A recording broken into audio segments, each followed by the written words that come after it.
Radio जागो 90.4 FM के सभी श्रोताओं को मेरा नमस्कार। श्रोताओं, मैं अदिति गौड़ आपका स्वागत करती हूँ एक बहुत ही महत्वपूर्ण परिचर्चा में, जो हमारे जीवन पर आधारित है, जीवन जीने की कला पर आधारित है। ईश्वर ने हमें बहुत सुंदर जीवन दिया है। इस जीवन को सकारात्मक तरीके से, सरल तरीके से कैसे जिया जाए, ये बहुत महत्वपूर्ण है और इसमें आध्यात्म का एक अहम रोल है, एक अहम इसमें आध्यात्म की भूमिका है। उसी आध्यात्म से जुड़े हुए हमारे बीच में ब्रह्म कुमारी को प्रजापिता ब्रह्म कुमारी ईश्वरीय विश्वविद्यालय से आमंत्रित हमारी ब्रह्म कुमारी बहनें हमारे बीच में उपस्थित हैं रेडियो जागो 90.4 एफएम के स्टूडियो में। मैं सबसे पहले परिचय कराना चाहूंगी। हमारे बीच में उपस्थित हैं प्रजापिता ब्रह्म कुमारी ईश्वरीय विश्वविद्यालय दतिया मध्य प्रदेश की संचालिका ब्रह्मा कुमारी दीपा। ब्रह्मा कुमारी दीपा, आपका स्टूडियो में बहुत बहुत स्वागत है। हमारे बीच में उपस्थित हैं प्रजापिता ब्रह्मा कुमारी ईश्वरीय विश्वविद्यालय हरदोई की संचालिका ब्रह्मा कुमारी रोशनी। बीके रोशनी, आपका रेडियो जागो 90.4 एफएम के स्टूडियो में बहुत बहुत स्वागत है। मैं आपसे सबसे पहले जानना चाहूंगी कि ये ब्रह्मा कुमारी विश्वविद्यालय या ये संस्था क्या है, इसके नियम क्या हैं, इसके उद्देश्य क्या हैं।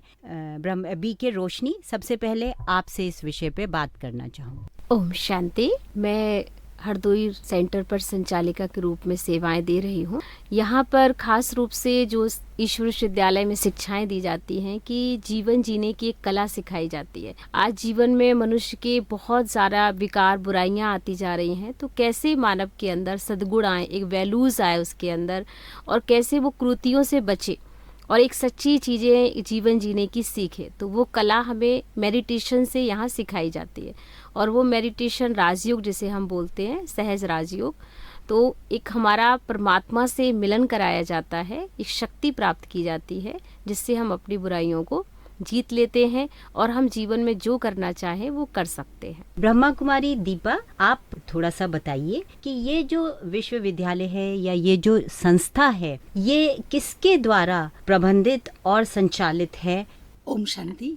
ब्रह्मा कुमारी ईश्वरीय विश्वविद्यालय स्वयं जगत नियंता परमपिता परमात्मा जो शिव निराकार हैं, उनके द्वारा प्रजापिता ब्रह्मा बाबा के द्वारा संचालित हुई जी। और उन्होंने ही 1937 में यहाँ मातृ शक्ति को निमित्त बनाया जी। भाई गाइड रूप में हम लोगों के साथ भले चलते हैं जी, लेकिन मातृ शक्ति को कहा भगवान ने कि ये आगे आए, क्योंकि उन्हीं को बहुत समय से नीचे किया जा रहा था जी। और जहाँ नारी की पूजा होती है वहाँ देवता वास करते हैं, ये हम सब ने सुना है जी। लेकिन ब्रह्मा कुमारी ईश्वरीय विश्वविद्यालय नारीत्व को किस तरीके से साध करके और हर एक आत्माओं को पास लेकर के कैसे पहुंच रही है जी। नारी अंदर अपनी शक्ति जागृत कर लेती है तो पूरे परिवार की बागडोर को संभाल सकती। बहुत अच्छा आपने बताया। आप नारी शक्ति, मातृ शक्ति के द्वारा संचालित संस्था है, और बहुत ही ये अच्छी बात है कि नारी शक्ति को पहचानना, का महत्व को समझना। ब्रह्म कुमारी रोशनी, आप बताइए इस संस्था का लक्ष्य क्या है? लक्ष्य इस विद्यालय का यही है कि कहा जाता नर ऐसी करनी करे सो नारायण बने और नारी ऐसी करनी करे सो लक्ष्मी बने। तो इस विद्यालय में हम सबको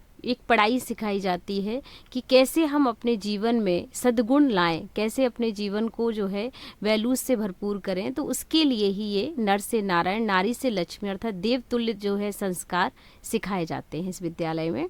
और साथ साथ एक समाज में कैसे हम मिलजुल के रहें परिवार में, और बुराइयां जैसे लड़ाई झगड़े आज घर गृहस्थ में बहुत ज़्यादा हो रहे हैं, बच्चे माँ बाप का कहना नहीं मानते, तो ये सारी चीज़ों पर हम लोग बहुत अच्छे एक मैनेजमेंट, अपना सेल्फ मैनेजमेंट के कोर्सेज भी देते हैं, और उनको जो है क्रोध पर भी जीत पाने की हम विधि सिखाते हैं। कैसे वो एडिशन के आदती हो गए हैं उनसे भी हम निकालने का काम करते हैं। बीके रोशनी, आपने बहुत अच्छा बताया। सहज राजयोग एक टीचिंग है, आपका ज्ञान देते हैं, एक उसका महत्वपूर्ण शायद हिस्सा है। ये सहज राजयोग क्या है? बीके रोशनी, आप बताइए। सहज राजयोग इसलिए कहा क्योंकि इसमें कुछ भी आपको आसन क्रिया लगाने की जरूरत नहीं है कि आपको कोई व्यायाम करना पड़ेगा या आपको कोई प्रकार से हट करना है अपने साथ। ये बहुत ही चलते फिरते काम करते हुए जैसे एक बच्चा अपने मम्मी पापा को याद करता है, तो ऐसे ही हम एक परमात्मा को पिता मानते हैं, उसको माता पिता बंधु सखा के रूप में याद करते, तो उनके साथ हम रिश्ता बनाते हैं और उस रिश्ते के आधार पर हम सहज ही उससे अपना कनेक्शन जोड़ पाते हैं। तो इसलिए ये इजी है, क्योंकि भगवान को याद करना है और याद कहीं पर भी आप चलते फिरते कर सकते हैं। और इसमें कुछ भी आपको जो है बाहरी चीजों का बदलाव नहीं करना, अंतर मन का बदलाव है। तो ये इसलिए मैं समझती हूँ ये सहज। बहुत अच्छा आपने बताया, आंतरिक परिवर्तन से हम परमात्मा से कैसे जुड़ें, यही आप छात्रों को, अपने स्टूडेंट्स को बताते हैं। ब्रह्म कुमारी दीपा, मैं आपसे जानना चाहूंगी कि कुछ ऐसे महत्वपूर्ण व्यक्ति जो आपकी संस्था से जुड़े हों, उनके विषय में आप हमें बताइए। ये आपने बहुत बेहतरीन सवाल किया है।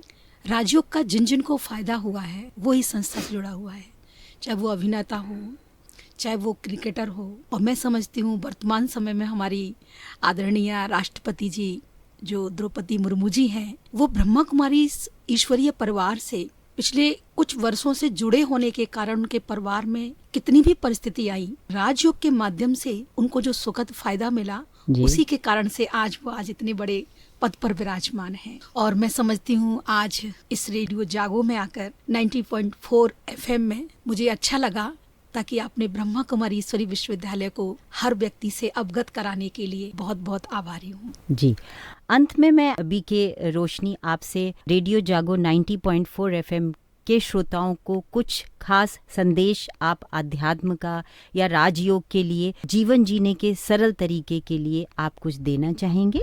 तो सभी भाई बहन जो भी सुन रहे हैं मेरी आवाज़ को, वो ध्यान से सुने कि मेडिटेशन बहुत ज़रूरी है। और आप ब्रह्मा कुमारी ईश्वर विश्वविद्यालय में आकर 1 घंटा समय देकर आप देखेंगे कि आपको अपने आप में बहुत बड़ा परिवर्तन, जो कृतियाँ हैं, जो आपकी आदतें हैं, कई ऐसी बुरी जो छूट नहीं रही हैं, वो आदतें आपको छोड़ने का बहुत अच्छा आपको प्लेटफॉर्म मिलेगा। प्रजापिता ब्रह्मा कुमारी ईश्वरी विश्वविद्यालय में आपका स्वागत है और आप आइए, आपको सच में आपका जीवन बदल जाएगा। क्योंकि यहाँ का एक स्लोगन ही है कि हम बदलेंगे तो जग बदलेगा।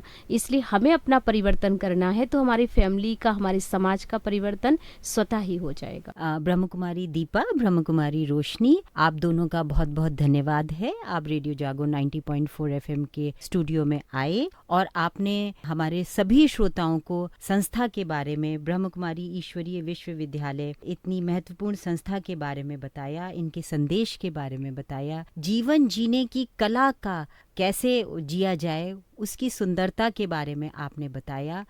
आपने सहज राजयोग को बताया, आध्यात्म के महत्व को बताया। उसके लिए आपका बहुत बहुत धन्यवाद।